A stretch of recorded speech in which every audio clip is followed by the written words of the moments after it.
அந்த சட்டம் என்று வந்துவிட்டால் நாளை எந்த ஒரு கவின்குமாரும் உயிரை இழந்த சங்கரை போன்றோ அல்லது இளவரசனை போன்றோ கோகுல்ராஜ் போன்றோ வேற எந்த இளைஞர்களுமே நாளைக்கு இருக்க மாட்டார்கள் என்ற அப்படி ஒரு உத்தரவாதத்தை யாராவது கொடுக்க முடியுமா அப்படின்னு சொன்னா நிச்சயமாக இல்லை நண்பர்களே.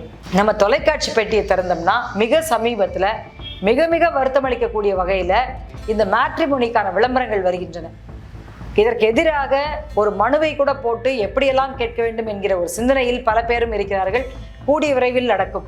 சாதி சாதியாக வளர்ந்து சாதியில் பிள்ளைகளை பெற்று அந்த பிள்ளைகள் சாதியாக மாறி அது பெருத்து இன்னும் சாதி வளர்ந்து இப்படி சாதியை உருவாக்கி கொண்டு வளர்த்து அவர்களை வலிமையானவர்களாக ஆக்கி கொண்டே ஒரு புறம், இன்னொரு புறம் சாதி மாறி அல்லது சாதி மறுத்து மதம் மறுத்து திருமணம் செய்து கொண்டால் அவர்களுக்கு சலுகை என்று சொல்வது முற்றிலுமாக ஒரு கண் துடைப்பு, ஒரு நாடகம். இப்படி ஒரு பெரியார் பிறந்த மண், பெரியார் மண், பெரியார் வழிவந்த மண், நாங்கள் தமிழ் மக்கள் என்று வீரம் பேசக்கூடிய தமிழ் சமூகம் அவலத்திலும் அவலமாக சாதியின் இழிவான நிலையில் இன்றைக்கு இருந்து கொண்டிருக்கிறது என்பதுதான் கடைசியாக நடந்த கவின்குமாரின் கொலையில் நாம் பார்க்கக்கூடிய காட்சி.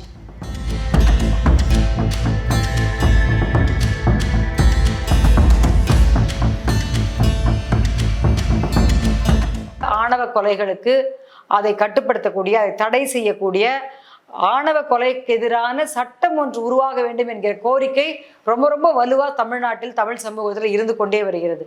நானும் அதற்கான பேசக்கூடியவர் தான். ஆனால் அந்த சட்டம் என்று வந்துவிட்டால் நாளை எந்த ஒரு கவின்குமாரும் உயிரை இழந்த சங்கரை போன்றோ அல்லது இளவரசனை போன்றோ கோகுல்ராஜ் போன்றோ வேற எந்த இளைஞர்களுமே நாளைக்கு இருக்க மாட்டார்கள் என்ற அப்படி ஒரு உத்தரவாதத்தை யாராவது கொடுக்க முடியுமா அப்படின்னு சொன்னா நிச்சயமாக இல்லை நண்பர்களே. இன்னும் பல கவின்குமார்கள் வந்து கொண்டே இருப்பார்கள். இன்னும் பல்வேறு பெண்கள் தங்கள் உயிரை தாங்களாக மாய்த்து கொள்ள வேண்டிய கட்டாய சூழலுக்கு ஆளாக்கப்படுவார்கள். இந்த சமூகத்தில் மீண்டும் மீண்டும் ஆணவ கொலைகள் நடந்து கொண்டே இருக்கும்.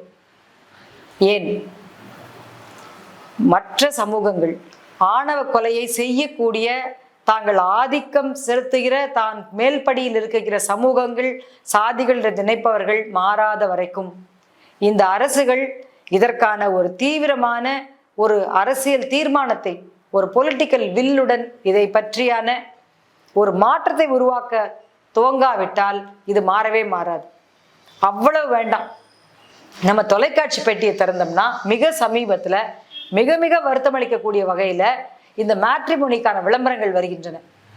இதற்கு எதிராக ஒரு மனுவை கூட போட்டு எப்படியெல்லாம் கேட்க வேண்டும் என்கிற ஒரு சிந்தனையில் பல பேரும் இருக்கிறார்கள். கூடிய விரைவில் நடக்கும். நீங்கள் நம்முடைய சாதி சமூகத்தை சேர்ந்த நல்ல ஆண்களையும் பெண்களையும் வரன்களையும் இந்த பகுதியில் பாருங்களேன் என்று சாதியின் பெயர்களை சொல்லி, நீங்கள் முதலியார் வரன் பார்க்கிறீர்களா, செட்டியார் வரன் பார்க்கிறீர்களா, நாடார் வரன் பார்க்கிறீர்களா என்று அந்த சமூகத்தை சேர்ந்த வழக்கறிஞரையோ அல்லது ஒரு தொழிலதிபரையோ அல்லது வேறு ஏதேனும் அவர்களுடைய சமூகத்தில் பொருளாதார ரீதியாகவும் சமூக அந்தஸ்திலும் உயர்வாக இருக்கக்கூடிய ஒரு நபரை வைத்து விளம்பரங்கள் செய்யக்கூடிய ஒரு அவலம் தமிழ்நாட்டு தொலைக்காட்சிகளில் நாம் அன்றாடம் பார்க்கிறோம். இதை உடனடியாக நிறுத்த வேண்டும். நீங்கள் சாதியை வளர்த்து விட்டே இருக்கும் பொழுது, சாதிக்குள்ளே அகமண முறையை செய்து கொண்டே இருக்கும்போது, சாதி சாதியாக வளர்ந்து சாதியில் பிள்ளைகளை பெற்று அந்த பிள்ளைகள் சாதியாக மாறி அது பெருத்து இன்னும் சாதி வளர்ந்து இப்படி சாதியை உருவாக்கி கொண்டு வளர்த்து அவர்களை வலிமையானவர்களாக ஆக்கி கொண்டே ஒரு புறம், இன்னொரு புறம் சாதி மாறி அல்லது சாதி மறுத்து மதம் மறுத்து திருமணம் செய்து கொண்டால் அவர்களுக்கு சலுகை என்று சொல்வது முற்றிலுமாக ஒரு கண் துடைப்பு, ஒரு நாடகம். நம்மை பொறுத்த வரைக்கும் இது போன்ற விளம்பரங்கள், சாதியில் பெண் கேட்கும் விளம்பரங்களை நிறுத்த வேண்டும். அது சட்டத்திற்கு விரோதமாக ஆக்கப்பட வேண்டும். சாதியின் பெயரை சொல்லி நம்முடைய தமிழ்நாட்டிலே ஒரு தெரு பலகைகள் கூட கிடையாது. ஒரு தெருவின் பெயர் கூட இல்லை. காலம் காலமாக நூற்றாண்டு கணக்காக அந்த பெயருக்கு பின்னால் ஒரு பின்னொட்டாக அவர்கள் சாதி பெயர் இருந்ததென்றால் அதே பெயரில் வேறு ஒரு சாதியில் ஒரு தெரு இருக்கும் என்றால் நம்முடைய அரசு அதன் ஒரு பிராக்கெட்ல ஒரு சே அப்படின்னோ பிராக்கெட்ல மூ அப்படின்னு போட்டோ அதே பெயர் உள்ள தெருக்களில் வித்தியாசப்படுத்தி காட்டுவதாகத்தான் இருக்கிறது.